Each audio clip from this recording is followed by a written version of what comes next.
시청자 여러분 안녕하십니까? 뉴스데스크 제주입니다. 제주 4.3 사건 희생자와 유족들에게 국가가 배보상하고 군사재판 수용인을 일괄 제심하는 4.3 특별법 개정안이 국회 첫 관문인 상임위원회 법안 심사를 통과했습니다. 이 개정안이 처음 발의된 지 4년 만인데요. 여야 합의로 법안 심사를 통과하면서 2월 임시국회에서 개정될 가능성이 높아졌습니다. 조인호 기자입니다. 제주 4.3 특별법 개정안을 석 달 만에 다시 논의하기 위해 열린 국회 행정안전위원회 법안심사 소위원회. 오전 9시부터 여야 의원들이 각각 발의한 개정안을 놓고 격론을 벌였습니다.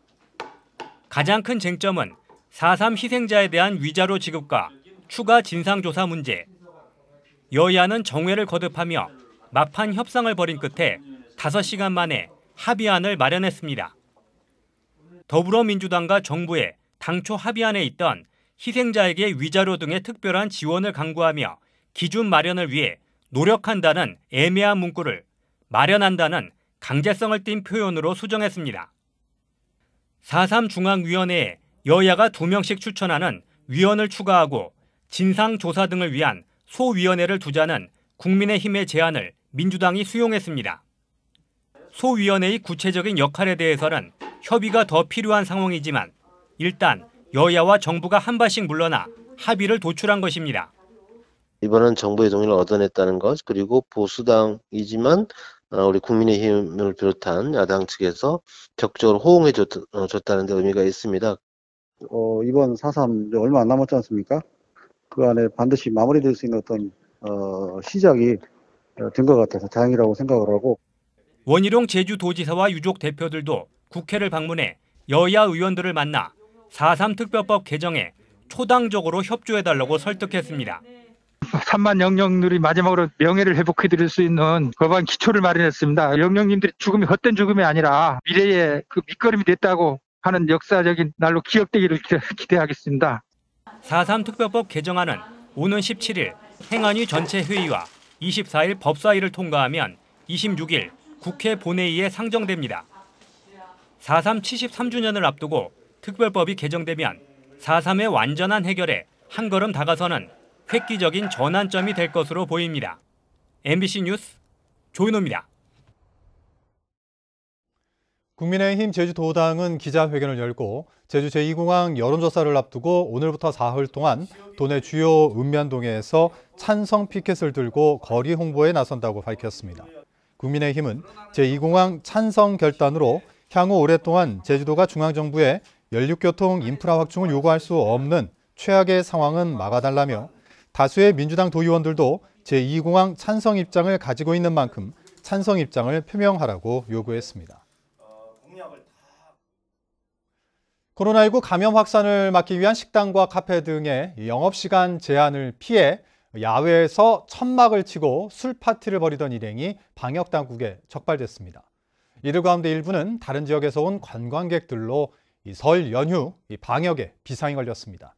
박주영 기자가 보도합니다. 제주시 지역의 한 해수욕장. 공터 안쪽에 조명이 반짝거리는 천막이 눈에 띕니다.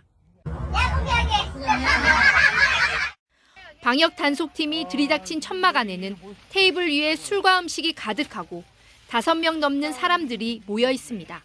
자치경찰단 수사관에서 나왔는데 걱정하고요. 이거 지금 입학금지 명령에서 지금 모일 수가 없잖아요. 잠깐 왔다 가는 거예요. 천막 안에 모인 이들은 인터넷 카페 동호인 9명으로 이들 가운데 4명은 다른 지역에서 온 관광객으로 파악됐습니다. 자치경찰 조사 결과 이들은 음식점에서 밤 9시 이후 음식을 먹을 수 없고 5인 이상 모임이 금지되자 인적이 드문 야외에 대형 천막을 치고 술을 마신 것으로 드러났습니다. 사회적 거리 두기가 연장됨에 따라 5인 이상 집합 금지 및 21시 이후에 모임이 금지되다 보니까 이것을 피해서 시 외곽지로 나가서 위반 행위를 한 것으로 생각됩니다. 시내 다중이용업소도 사정은 마찬가지. 출입 명부를 작성하지 않은 감성주점과 업장 안에서 술을 마시게 한 당구장 등 16곳이 무더기로 적발된 겁니다. 최근 일주일 제주 지역의 하루 평균 코로나19 신규 확진자는 2.1명. 20여 명 수준까지 올랐던 지난해 말보다 주춤해졌지만 아직도 산발적인 감염이 지속되면서 방역당국은 14만여 명이 방문할 것으로 예상되는 설 연휴가 걱정입니다. 5인 이상 집합금지는 어느 밖이라든지 아니면 다중시에서 꼭 지키셔야 됩니다.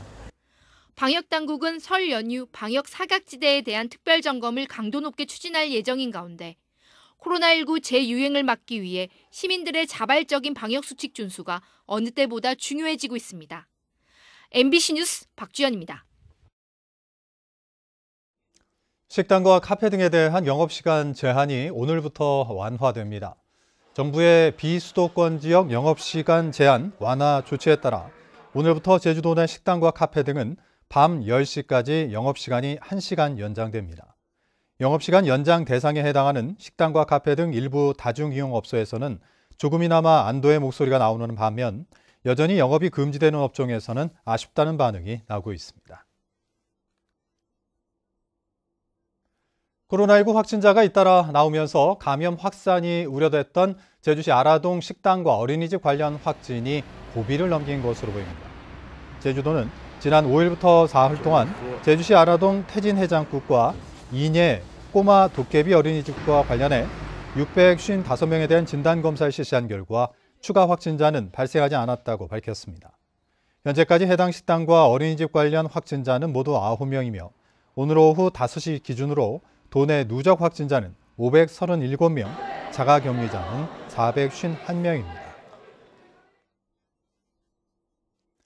제주 아트 플랫폼 조성 사업이 재미성 건물 매입 과정에 법적 절차 위반 논란과 이에 따른 고발 등으로 3년 가까이 표류해 왔는데요. 문화예술재단이 검토위원회의 권고에 따라 사업을 다시 추진하기로 했습니다. 오승철 기자가 보도합니다. 문화예술재단이 100억 원의 재미섬 건물 매입 계약을 한 건 지난 2018년 6월. 공론화 부족은 물론 매입 절차에 불법 논란이 일면서 정의당의 고발과 제주도 감사위원회의 감사, 그리고 도의회의 원점 재검토 요구가 이어졌고 결국 절차가 중단됐습니다. 하지만 매입 절차 불법 논란에 대한 검찰 수사에서 무혐의가 나오고 감사위원회가 효율적인 해결 방안을 주문하자 문화예술재단은 전문가로 타당성 검토위원회를 구성해 사업 전반을 전면 재검토한 뒤 다시 추진하기로 결정했습니다. 검토위원회는 원도심과 문화예술 활성화에 필요하다며 도민과 문화예술계의 의견을 충분히 수렴해 세부 실행 계획에 반영시키라고 권고했습니다. 타당성 검토위원회에서 권고한 그 사항을 철저하게 좀 지켜서 본 사업이 모든 문화예술인들과 도민들에게 좋은 영향을 줄 수 있도록. 문화예술재단은 권고안을 도의회에 보고한 뒤 잔금 90억 원을 지급하고 재미성 건물의 소유권을 이전해 리모델링 전까지 임시 운영할 계획입니다. 이 건물에는 영화관과 어린이 놀이시설 등이 있는데요. 문화예술인들이 공연하고 연습하고 모일 수 있는 거점으로 탈바꿈하게 됩니다. 70억 원에 이를 것으로 예상되는 리모델링 비용 확보와 투명하고 합리적인 운영계획 수립이 중요한 과제입니다. 운영 주체를 새롭게 함으로 해서 투명하게 하고 예술가들만 또 좋아서도 안 되고요. 그 지역의 발전도 좀 있어야 되는데 의견 수렴을 하고 좋은 의견을 조치하는. 우여곡절 끝에 아트 플랫폼 사업이 다시 추진되지만 그동안 제기됐던 논란과 의혹들이 말끔히 해소될지 지켜볼 일입니다. MBC 뉴스 오승철입니다. 제주도 도시건축공동위원회는 애월 국제문화복합단지 조성 사업의 도시관리계획 변경안에 대해 조건부 수용 결정을 내렸습니다. 위원회는 건축물 높이를 제한하고 횡단보도 등 보행 동선을 재검토하며 국제아트미술관과 K-팝 공연장의 설계는 공모하라고 요구했습니다.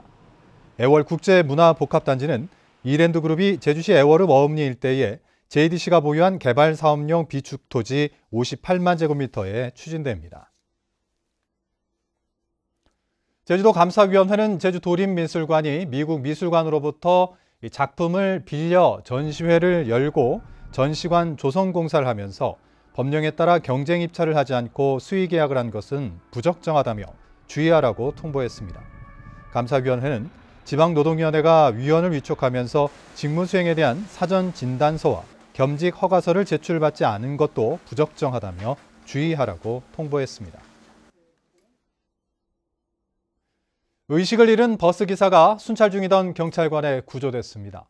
오늘 오전 8시쯤 제주 국립박물관 부근 도로에서 시내 버스기사 61살 김모 씨가 의식을 잃은 채 운전석에 앉아 있는 것을 순찰 중이던 제주 동부경찰서 조성훈 순경이 발견해 119에 의해 병원으로 옮겨졌습니다. 발견 당시 버스는 비상등이 켜진 채 3차로에서 뒤로 밀리던 상태로 승객은 없었는데 운전기사 김 씨는 치료를 받고 퇴원해 생명에 지장은 없는 것으로 전해졌습니다. 제주지역 현직 경찰관이 불법 성매매로 약식 기소됐습니다. 제주지방검찰청은 지난해 1월부터 5월까지 도내 유흥업소 등에서 수차례 성매매를 한 혐의로 서귀포 경찰서 소속 A경장을 약식 기소했습니다.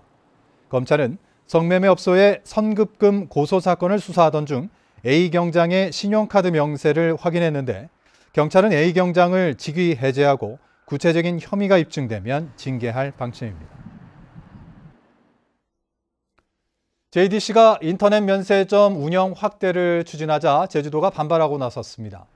관세청은 최근 JDC 인터넷 면세점에서 그동안 구매 예약만 한 뒤 매장을 직접 찾아 결제하고 물건을 받던 방식에서 인터넷에서 결제한 뒤 인도장에서 물건을 수령하는 방식을 도입한다고 고시했습니다. 이에 대해 제주도는 최근 관세청에 공문을 보내 JDC 인터넷 면세점이 확대될 경우 제주관광공사 면세점이 위기에 처한다며 철회하라고 요청했습니다. 세월호 참사 이후 끊긴 제주와 인천 뱃길이 7년 만에 다시 열립니다. 인천지방해양수산청에 따르면 신규 여객선 운항업체인 하이덱스 스토리지 주식회사는 선박 건조와 시험 운항이 끝나는 대로 오는 9월부터 제주와 인천 항로에 새 여객선을 투입합니다. 여객선은 세월호의 4배 규모인 27,000톤급으로 승객 810명과 화물 컨테이너 200개를 실을 수 있습니다. 직업계고 졸업생들의 자격증 취득률이 높아졌습니다. 제주도교육청은 도내 9개 직업계고 졸업 예정자 1,366명 가운데 88.6%인 1,210명이 자격증을 따서 자격증 취득률이 지난해보다 4.3%포인트 상승했다고 밝혔습니다. 중문고와 한국뷰티고에서는 졸업 예정자 전원이 1개 이상의 자격증을 땄고 성산고와 제주중앙고의 자격증 취득률은 10%포인트 이상 높아졌습니다. 뉴스데스크 제주를 마칩니다. 시청해주신 여러분 고맙습니다.